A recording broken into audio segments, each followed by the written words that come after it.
Hey everybody, what is going on? It's Yuri with the GT Nuts Superfan program. Today I'm actually doing an interesting review. A lot of people have asked like how I equip my GT bikes and kind of why and stuff like that.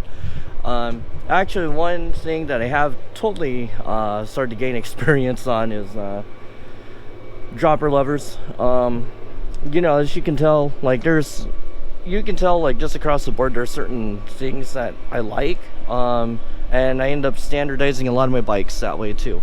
But today we're focusing on two levers that I've had a chance to try. Absolutely, really, two that are kind of about like maybe a $15 to $20 price difference, but one I really like, and then the other one's pretty good. So either way you go, it's not a bad choice. So the first one is this is a Paul's dropper trigger. It's a 22.2. You can get it at Paul's Comp, which is or Paulcomp, PAULCOMP.com. I love this. It's they offer it in anodized colors and they offer it in polished. I love polished, and it's really cool. It's dual compatible, so if you're running the cable head or just the cable end here, it works. It's really a clean design too, from a mechanic standpoint, because it's a nice hinge clamp. The bolts at the top, so it's very easily accessible. As you can tell, I don't do the integrated levers. It's just because there might be a time where I have a different bike, and so, or I might run different equipment, so I like to transfer different parts to different bikes. It just depends. Here it's kind of neat underneath. Really nice. It's dual cartridge, or I mean dual cartridge bearings here, and a really nice tidy design. So you just run the cable in, or even a cable head right there. It's like done and done. So I'm really impressed. Before the bike falls on me, hang on. Oh, there we go. And the actuation is pretty nice. Like barely apply any pressure to it, and it moves up. Here, nice barrel adjuster, just because there's going to be slack in the cable once you install it, so you can get it just right. So it's pretty compatible with a lot of the cable actuated dropper post levers, P&W for sure, which I've just had such a great, that's for a separate time, but I do love the P&W droppers. I'm starting to phase out all my other brand dropper posts as they wear out.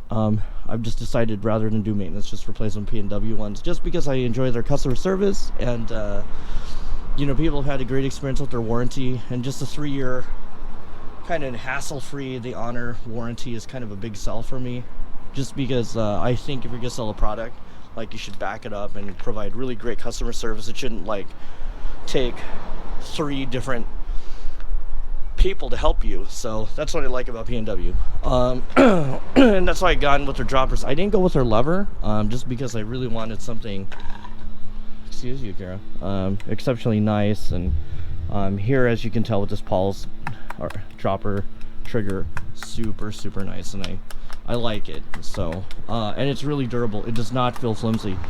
My other favorite, and oh yeah, I should say the price on the Paul dropper, with shipping and tax, comes out to roughly about $100. I'll just say ballpark $105. But still a really nice. Oh God, look how beautiful it is just from there. Like, I love it. Here's another awesome one. This is a Wolf Tooth light action lever, also dual compatible.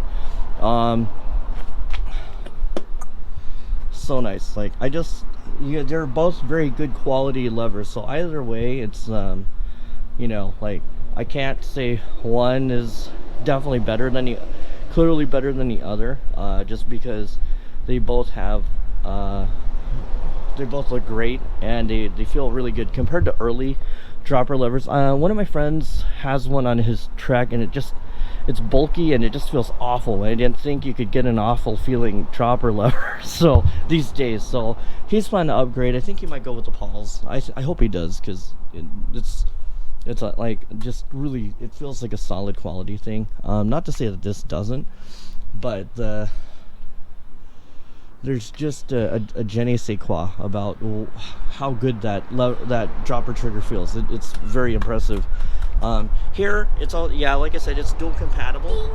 This part here you can replace. So let's say you get into a crash, this thing breaks off, you're not out like 80 bucks. It's a $5 part. It's a little plastic piece, installs, and it's easy to go. As I said about dual compatibility, same thing here. It's this little clean bolt, and then you know, barrel adjust, and I enjoy it too. They offer it, I think you can get them somewhere in the ballpark of like 65 to, if it's a bike shop that does high markup, like 80 bucks. But it's light action just because it does feel very light to push. However, I think because of the design of the Paul's lever here, you get, it's like almost, it's smoother. I don't know. I'm impressed, but I wouldn't say you have a bad choice with either. So those are my 2 cents on both. I have a Manic, or an X-Fusion Manic dropper or a lever, and that's okay too. I think not as comfortable as, not as nice as these, but still a very good choice ergonomically for sure. So that's the advantage that has over these two. But nonetheless, like, I don't know, this has such a really nice quality.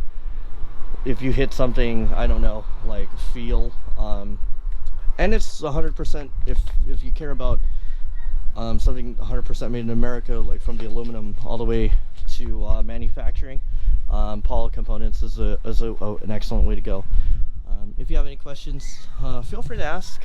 Obviously, with the unfortunate COVID pandemic that we're all facing, you know, we're all having to hang out at home. So I'm more than happy to ask or answer any questions that you have about either lever, because I have a lot of the P&W, or I mean the wolf tooth levers on my bikes, and gradually I'm replacing the non-wolf tooth dropper post levers to Paul's. So that's the other upgrade I'll be doing on my bikes. Other than that, be safe, take care guys, I will see you in the next round. Bye. Bye.